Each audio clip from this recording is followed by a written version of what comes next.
Hello বন্ধুরা, তোমরা সবাই কেমন আছো? আবারও চলে আসলাম আরেকটা দারুণ স্বাদের রেসিপি নিয়ে। আজকের রেসিপিটা তোমাদের কাছে খুব ভালো লাগবে। আজকে তোমাদের দেখাবো গাজর দিয়ে 10 মিনিটে একদম সহজে তোমরা ঘরেতে কি করে পারফেক্ট মিষ্টি তৈরি করতে পারো। এই মিষ্টিটা তুমি যদি ঘরেতে তৈরি করে কাউকে খাবো বা তুমি খাও, একদম বুঝবে না বাজার থেকে কিনে এনেছো নাকি নিজে তৈরি করেছো। সত্যি বলছি বন্ধুরা, গাজর দিয়ে এত সুন্দর মিষ্টি হয়, তোমরা একদম অবাক হবে। তাহলে চলো আজকে মিষ্টির রেসিপিটা শুরু করা যাক। প্রথমে আমি এখানে 3টে গাজর ধুয়ে পরিষ্কার করে টুকরো টুকরো করে কেটে নিলাম।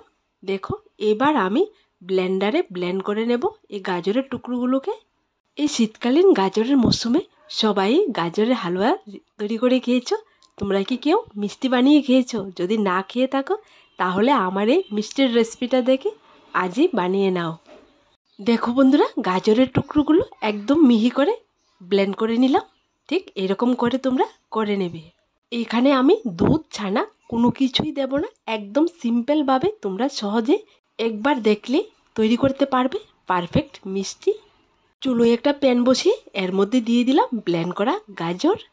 এখানে আমি গুঁড়ো দুধও দেব না, লিকুইড দুধও দেব না, কোনো প্রকারের দুধই দেব না। তোমরা যদি চাও লিকুইড দুধ বা গুঁড়ো দুধ দিয়েও এই মিষ্টিটা তৈরি করতে পারো, কিন্তু কোনো প্রকার দুধ ছাড়াই যে এই মিষ্টিটা শুধুমাত্র সুজি আর গাজর দিয়ে এত টেস্ট হয়, তোমরা যদি না বানিয়ে খাও একদমই বুঝবে না। গাজরের পেস্টটা দেওয়ার পর একটু নেড়ে এর মধ্যে দিয়ে দিলাম ছোটো এক বাটিতে 1 বাটি সুজি। এবার ভালো করে সুজি আর গাজরের পেস্টটা মিক্সড করে নেব। যেরকম আমরা পিঠের জন্য ডো রেডি করি, ঠিক সেরকম করে একটা ডো রেডি করে নেব। দেখো বন্ধুরা, গাজরের পেস্ট আর সুজি দিয়ে সুন্দর করে ডোটা রেডি করে নিলাম। এইবার হাতের মধ্যে সামান্য পরিমাণ তেল বা ঘি লাগিয়ে মিষ্টিগুলো রেডি করে নেব। তেল বা ঘি লাগিয়ে মিষ্টিগুলো যখন তোমরা রেডি করবে তখন দেখবে হাতের মধ্যে একদমই আটকাবে না, সুন্দর করে মিষ্টিগুলো রেডি করতে পারবে। দেখো, হাত দিয়ে ডলে ডলে আমি একটু লম্বা শেপে সবগুলো মিষ্টি রেডি করব। আর তোমরা চাইলে তোমরা তোমাদের পছন্দ মতো শেপ দিয়ে মিষ্টিগুলো রেডি করে নেবে। আমি মনে করি গাজর আর সুজি দিয়ে পৃথিবীর সবচেয়ে একদম সহজ পদ্ধতিতে মিষ্টি রেডি করা যায়। দেখো বন্ধুরা, আমি একই সাইজে একই শেপ দিয়ে সবগুলো মিষ্টি রেডি করে নিলাম। তাই তোমাদেরকে বলি, সামান্য পরিমাণ সুজি দিয়ে আর সামান্য পরিমাণ গাজর দিয়ে এই মিষ্টিটা একবার ঘরেতে ট্রাই করে দেখো, দারুণ লাগে। দেখো বন্ধুরা, সবগুলো মিষ্টি রেডি করে নিলাম, দেখতে কতটা সুন্দর হয়েছে।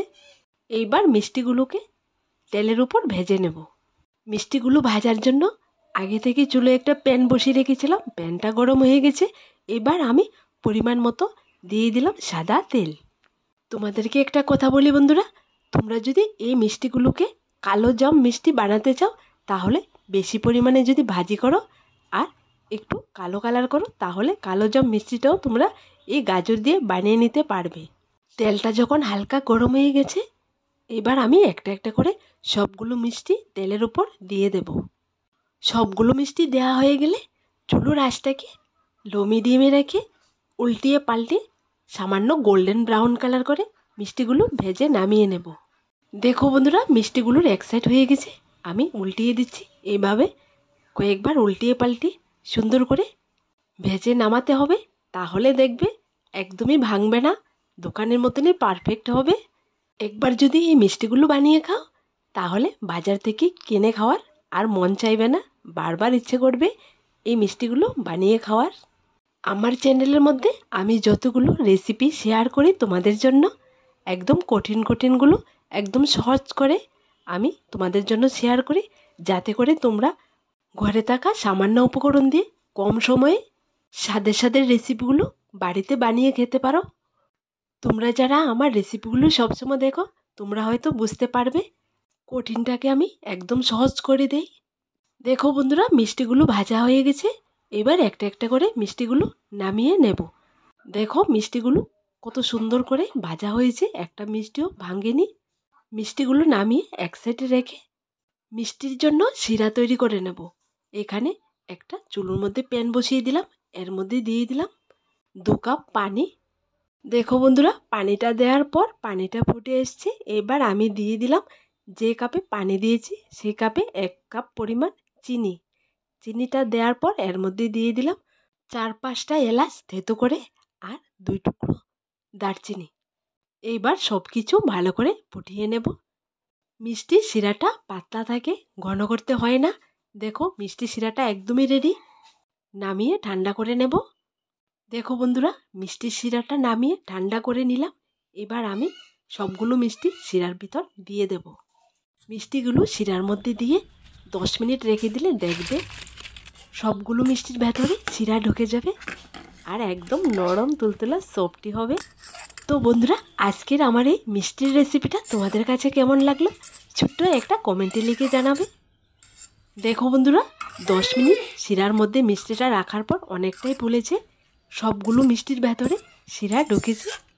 এখন মিষ্টিগুলোকে হাঁড়ি থেকে নামিয়ে একটা সাপ বলে নিয়ে নেব। দেখো মিষ্টিগুলো দেখতে খাওয়ার ইচ্ছা জাগে, খুবই সুন্দর হয়েছে মিষ্টিগুলো। তোমরা ঠিক এরকম করে বানাবে। আর আমার দেওয়া রেসিপিগুলো তোমাদের যদি ভালো লেগে থাকে তাহলে আমার এই ছোট্ট চ্যানেলটাকে লাইক, শেয়ার এবং সাবস্ক্রাইব করে পাশে থাকার বেল বাটনটি অবশ্যই ক্লিক করে রাখবে, যাতে করে আমার দেওয়া রেসিপিগুলো সবার প্রথমে তোমাদের কাছে পৌঁছায়। আজ এখানে আবার দেখা হবে নতুন একটা রেসিপির সাথে। সবাই ভালো থেকো, সুস্থ থেকো।